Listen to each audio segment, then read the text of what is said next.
Hi friends, good morning, welcome to my channel. आपण मैंने आगुरी तो जानी सारी जे आमर कोर्ट ऑर्डर आसी डिविजन बेंच रु स्टेट मेरिटर सपक्ष जोटा कि बहुत बढ़िया भल कथा। आउ 8.3 रिजोल्यूशन आपण मैंने समस्त जानते जहाँ को लेकिन एत प्रोब्लेम होता जे फास्ट प्रेफरेंस डिस्ट्रिक्ट प्रेफरेंस को नहीं होता। आज से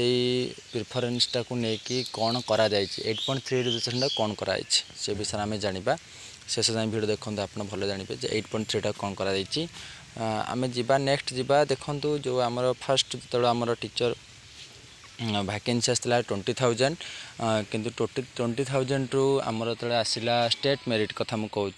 स्टेट जो आसला से रिजोल्यूशन कथा छाड़ू 16,217 जन कैंडिडेट को सिलेक्ट करा जाइथिला। आपण माने एटा समझ जानछंती काहेकि ना जेहेतु एससी एसटी पिला मिलिलेनी ସେଥିପାଇଁ कि माने कैटेगरी 2 रो जोटा हमर पेपर 2 साइंस रो एससी पिला आउ एसटी पिला मिलेनी बोली से बाध्य हो कि से माने 18,788 कैंडिडेट को से नहीं थिले जोटा कि हमर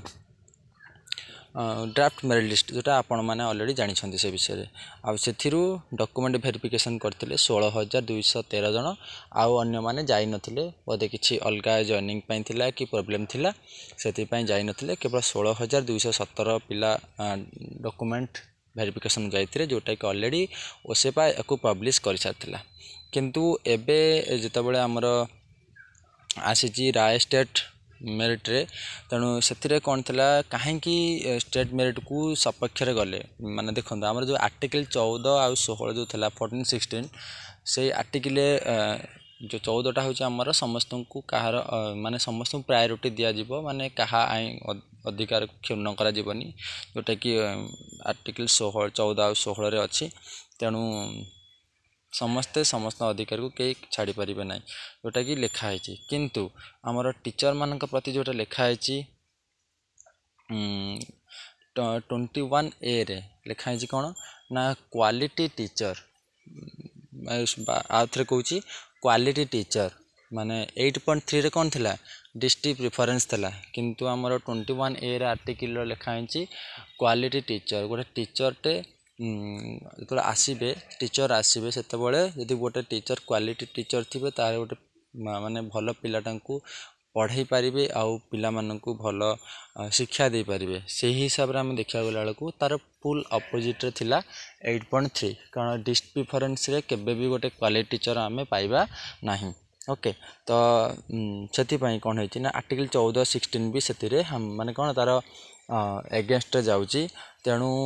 एथरू आम जानली जिते बड़े आमर स्टेट मेरिट को आमर नौछंती कंसीडर करूछंती डिवीजन बेंच रे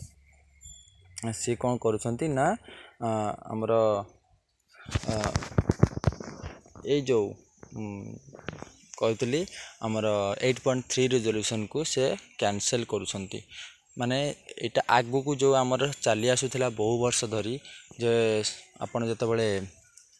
कौन से अप्लाई कर टीचर पोस्ट पर्टिकुलर आप डिस्ट्रिक्ट चूज करेंगे सेटा नहीं आज आपण मैंने जानतु जे एटा स्टेट वाइज हो गला एटा बहुत भल कथा कारण जितेबाला आम कौन सी जॉब पे अप्लाई करुचे आम एग्जाम देदेबा आम रिजल्ट हिसाब से गोटे जगार पाइबाटा भल किंतु पर्टिकुलर गोटे एरिया को दबा से एरिया रे कम मार्क रे पाउथिबे आ गोटे जगह बेसी मार्क रे पाउथिबे जोटा बहुत प्रॉब्लम हम। ओके तो थैंक यू जा हो ये जो 8.3 रिजोल्यूशनटा उठीगला थैंक यू कोर्ट को माननीय कोर्ट को आम धन्यवाद देवा आगामी दिन मानक आम पूरा रास्ता सफा हो जाए। ओके थैंक यू समस्त को जो मैंने वीडियो शेष देखते।